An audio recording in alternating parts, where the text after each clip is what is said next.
welcome to my movie Beatdown.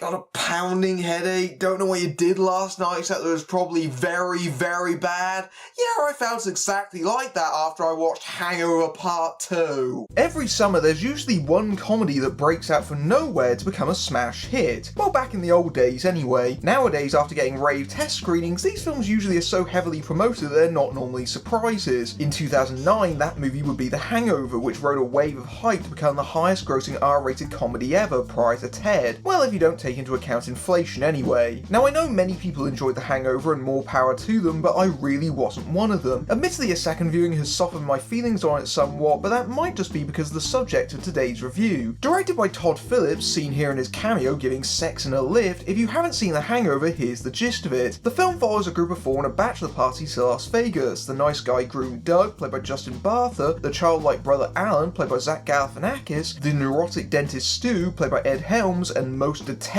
Phil, played by Bradley Cooper, who is an absolute wanker of Titanic proportions, so naturally is the leader of this wolf pack. How big of a douche is he? The first time we see him, he casually scams an entire classroom full of kids that he teaches into giving him field trip money that he's actually going to use to fund his trip to Vegas. He's such a colossal a-hole, you really don't see why a guy like Stu would hang out with him. Anyway, they get royally blitzed and can't remember the night before, and most importantly, where they put the groom. They then try to figure this out in what is essentially Very Bad Things meets Dude, Where's My Car, much of which turns out to be colossally pointless because he's on the roof of the hotel the entire time and could have very easily been guessed within the first 10 minutes of the morning after, but it takes nearly an hour for these idiots to figure out. At the end, Stu grows a spine and stands up to his abusive Shuri fiancée, Phil learns to appreciate his family or something, and Alan has made friends. Many of the cast and crew return for the 2011 follow-up, with the exception of the original's writers, who were replaced by Craig Mazin of Scary Movie 3 and 4, and Phillips, who also wrote the third movie, and regular Phillips collaborator Scott Armstrong. This is quite remarkable because it took three men to write essentially the same jokes as the first one, but put it in Bangkok in a futile attempt to top the notoriety of Las Vegas. This time around, the audience has got the same feeling of deja vu as the characters, with a burning sense they've lost their time and money. Who says movies can't be interactive?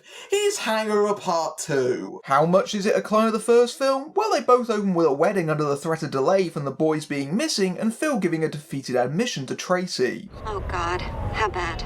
No wedding bad?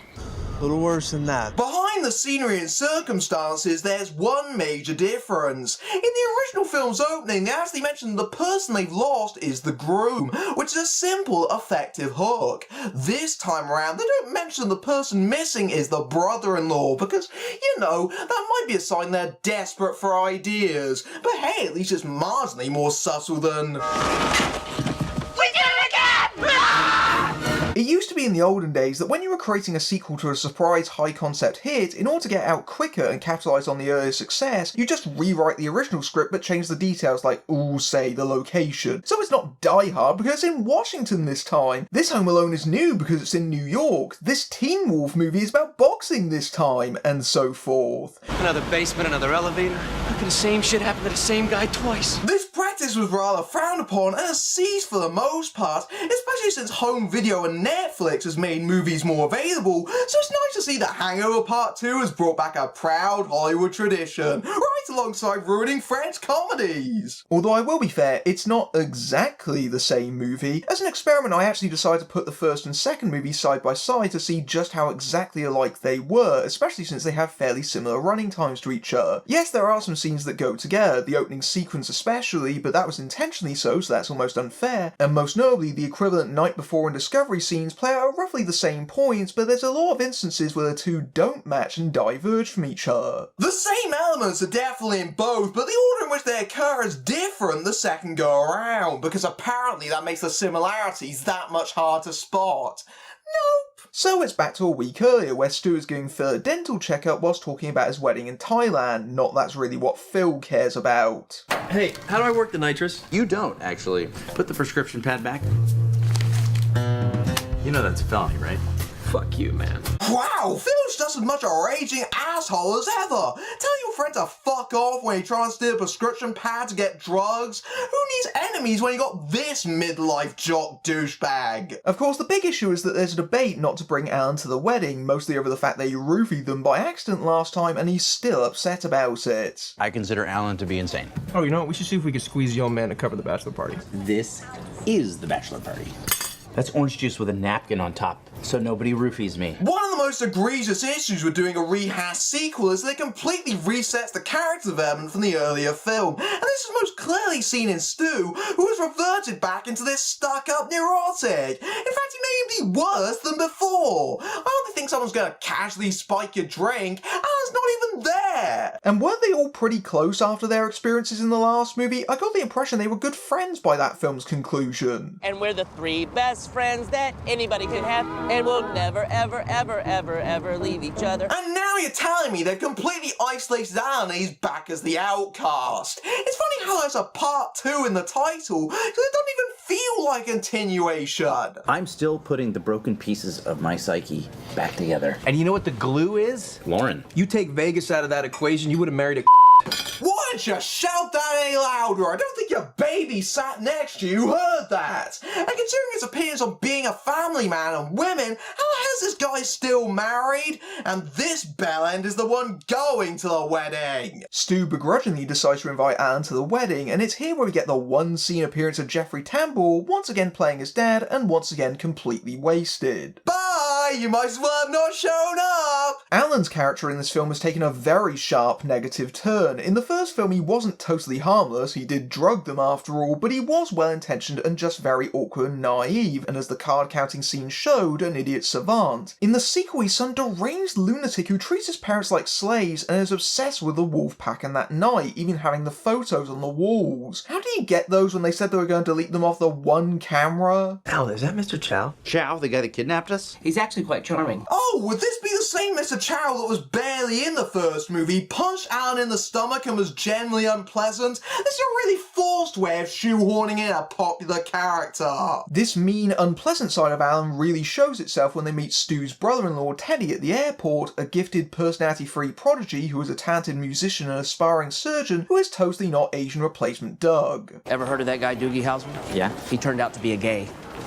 Alan. Oh, so he's stupid and homophobic, not to mention aggressive. You know, it's easy to see why the characters in the sequel want to avoid Alan. He's unbearable. And that's a feat considering Phil's in the group. And it continues like this, with Teddy being a perfectly nice kid and Alan, protective of his Wolfpack fantasy, basically being a massive dick, which we're meant to find funny, but completely misses why Alan struck a chord in the first movie. If you're wondering who Stu's marrying in Thailand, that's Lauren, played by Jamie Chung, a completely new character for this entry and only there to give a reason why it's set in a foreign country. What about the fact that it looked like him and Jay were going to start going out at the end of the last one? Not even a throwaway line to explain what happened there or how he met this woman? Or we're meant to completely forget the first one because that would explain a lot. Oh, and in place of Stu's bitchy, cheaty wife, he's now got an uptight, traditionalist Asian father-in-law stereotype who trots out the old dentists aren't doctors joke. When I first met Stu, I was not quite sold. He reminded me of my sweet brother, Chayo. Chayo is learning disabled and lives in a group home. Chayo loves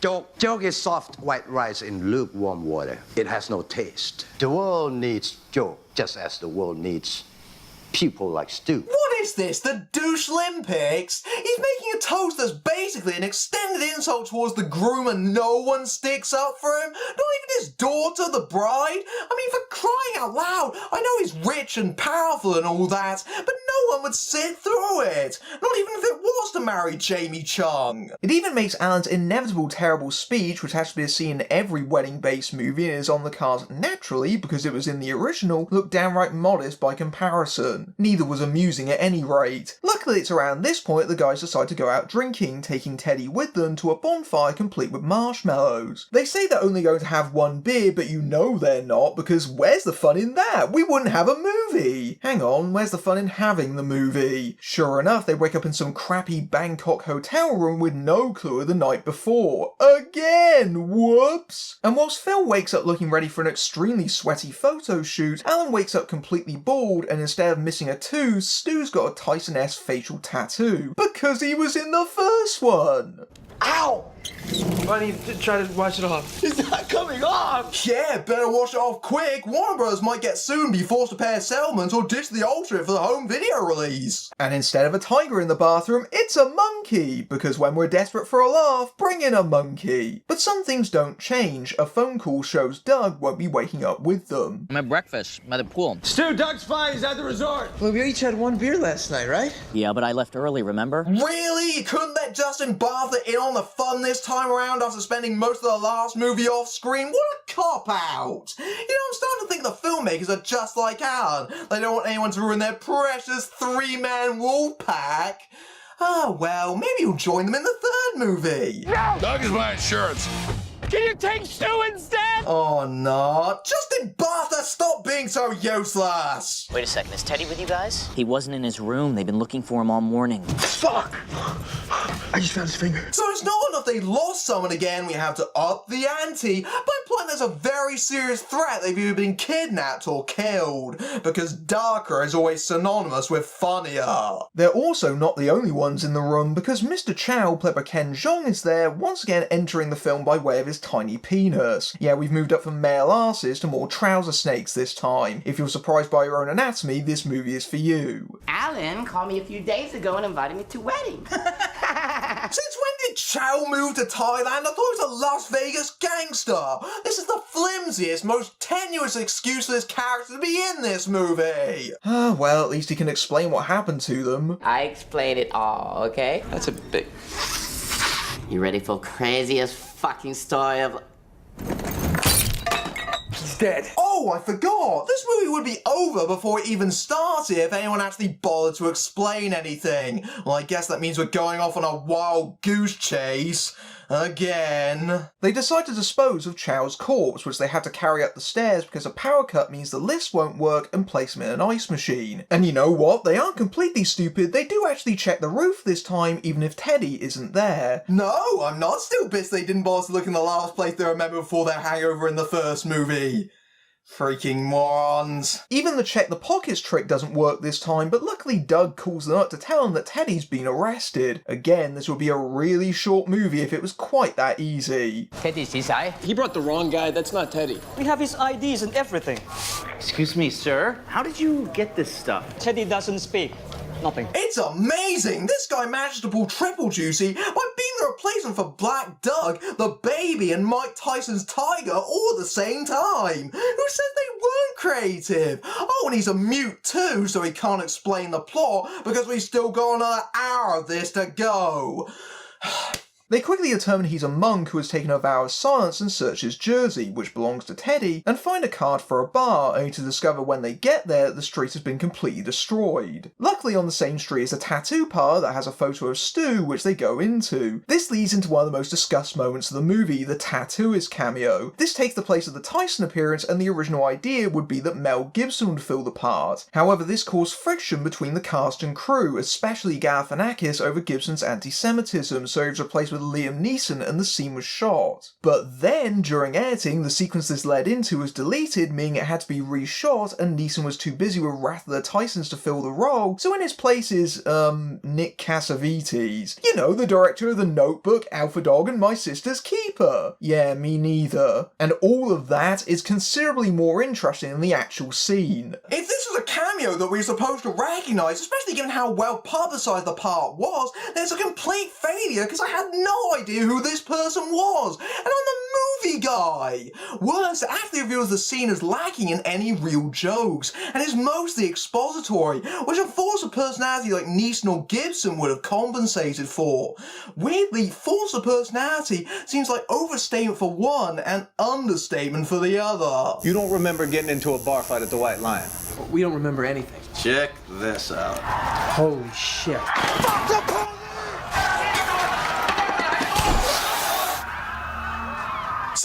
Went to a foreign country and pretty much destroyed an entire street and bar by instigating a riot which they have no consequences for. I think the term ugly American barely even covers the amount of douchebaggery here. Is this what you wanted? Phil, you happy now? You're wasting your time. That's the sign of the Chiang Mai Monastery just outside of town. Oh yeah, Chiang Mai, it's just out of town. According to Google Maps, it's only 700 kilometers and 7 hours away, and be warned, there are tolls.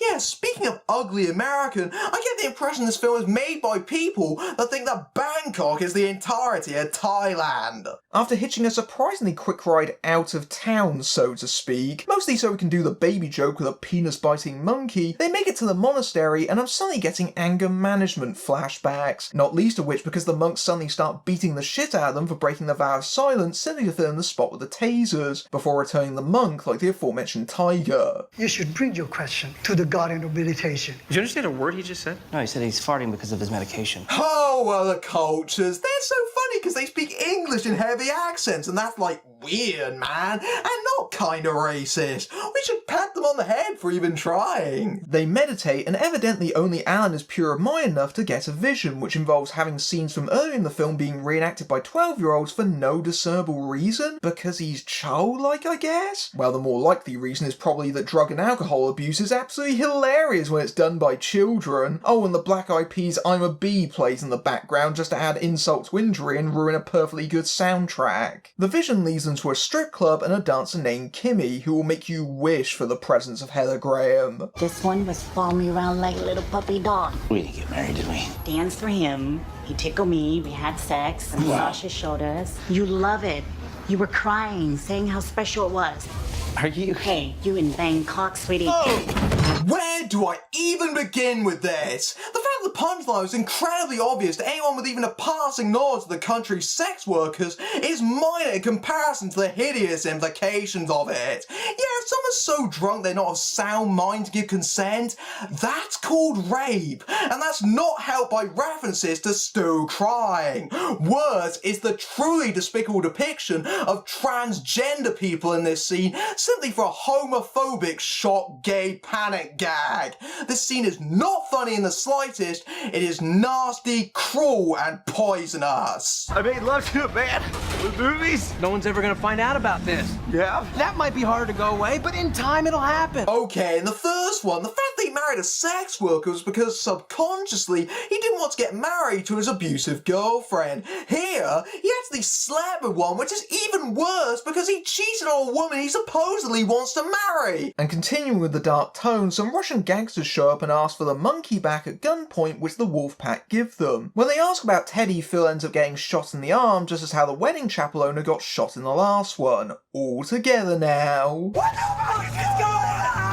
I don't know why the Hangover films think that going darker makes them any crazier or funnier. I mean, I don't think we're supposed to laugh when Phil gets shot, and the trailer for part 3 shows John Goodman shooting a dude in the head. I mean, when you get right down to it, The Hangover was a silly knockabout comedy adventure. End of. And it wasn't even that edgy for an R-rated comedy. To put it simply, wacky antics funny, violence no. But it turns out the bullet only grazed Phil, because of course there's no consequences in Hangoverville. Speaking of that... This is all Teddy's fault. Why is he even here? He's not part of the wolf pack. What did you do? The marshmallows. I had a separate bag just for Teddy. I spiked them with muscle relaxers. And plus my ADHD medication. You drugged us again! Really? The same reveal that Alan drugged them again? And this time it's even worse, because at least the roofies was a well-intentioned accident. This time it was out of a malicious intent towards Teddy that affected the whole group.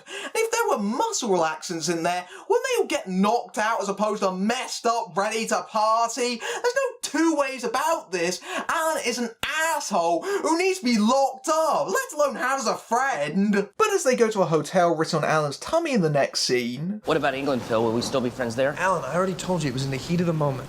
Okay, we're still friends. Everything is instantly forgiven. If someone drugged me twice, I don't think I'd forgive them in the space of 20 minutes. But oh yeah, can't affect that precious wolf pack dynamic. It turns out it's a meeting with a mobster named Kingsley, played by Paul Giamatti in ham mode, who wants Chow's account codes to make a transfer, and is holding Teddy hostage. So basically this is Mr. Chow in the first movie, who was holding Black Doug hostage in exchange for his missing $80,000. Again. They then try to see if there's any information on Chow's body, only to discover that he's still alive as he jumps out of the ice machine, just like how he jumped out of the car boot. Again.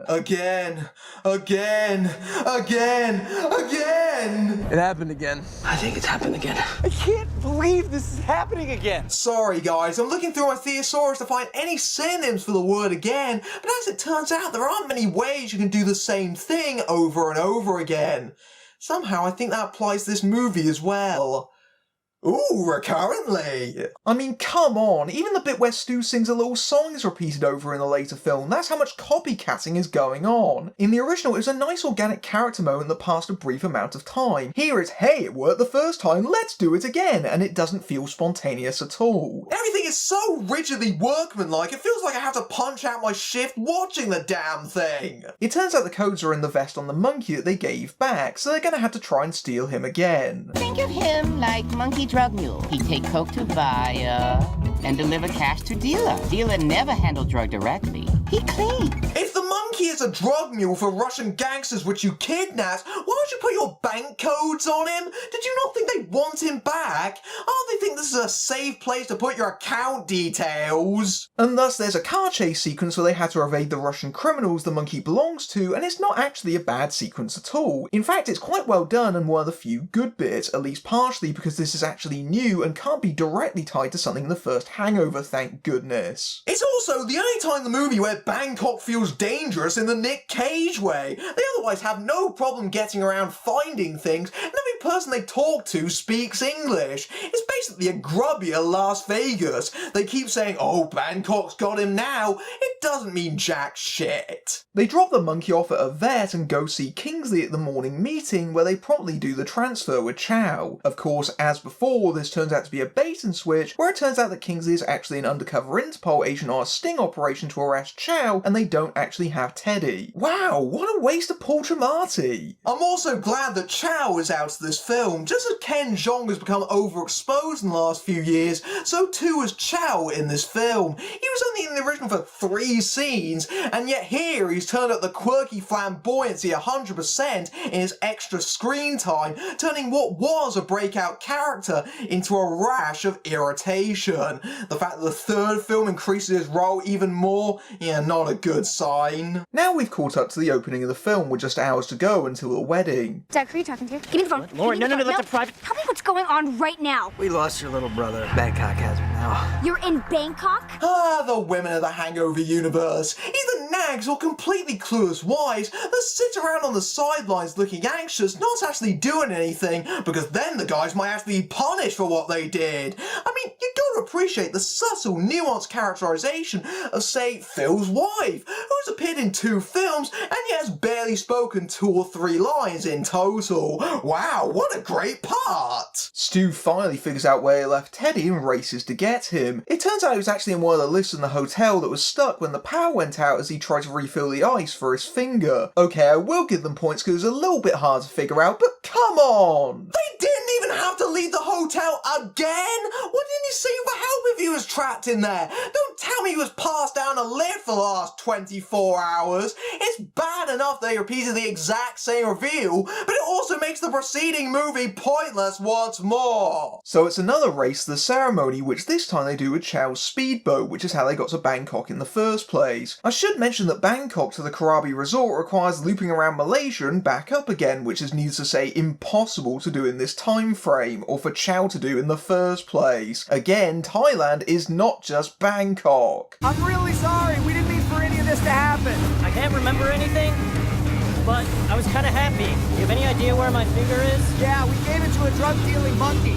Bangkok. I don't know about you, but I'd be rather less than happy if I woke up for a night I couldn't remember to find my finger cut off and then being trapped in a lift for a day, only to discover that a bunch of douchebags have lost my finger due to sheer negligence. The guy is a musician practicing to become a surgeon. I don't think he laughed that one off. They arrive at the ceremony just in time, nearly killing the guests in the process, and oh look, Stu has to do a confrontation once more. You said I'm Jeong. I'm not. We lost Teddy for 2 days in Bangkok. We took on Bangkok and we won. Oh, so you went missing for 2 days, lost my precious son, mutilated him accidentally, and acted wildly irresponsibly? Well, fuck. It's not being a man it's all about. Of course you have my blessing to marry this woman, because you're not weak, you're just a repressed asshole. There's a demon in me. It's true, he has semen in him.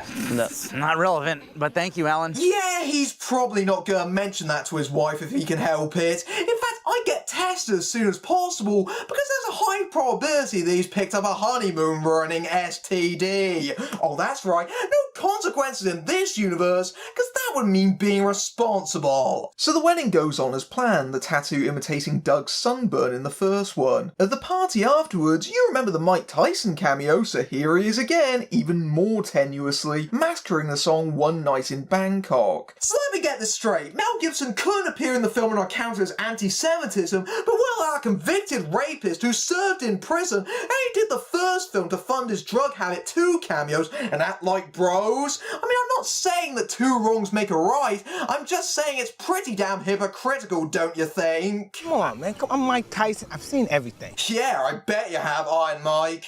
I bet you have. The film concludes with Teddy finding the knight's photos on his phone, which ran out of charge when he was missing conveniently, but I can sympathise, which are recurrently played out through the credits, including how Teddy lost his finger through his own stupidity. Hangovers have a tendency to make people throw up. Given the nastiness of this film, a similar reaction wouldn't be surprising. The Hangover Part 2 is one of the most redundant sequels ever made. Now, keeping the same structure isn't inherently bad, but this straight up copied the entire narrative.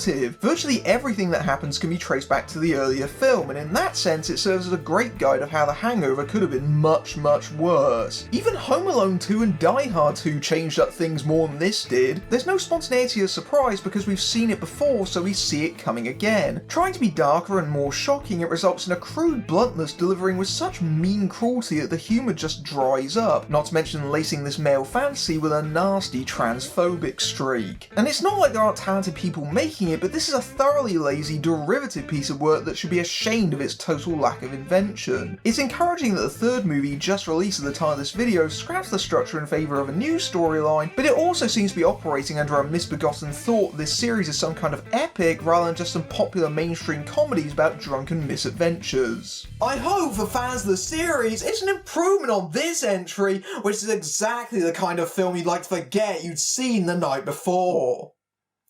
I'm Matthew Buck, beating down bad movies everywhere.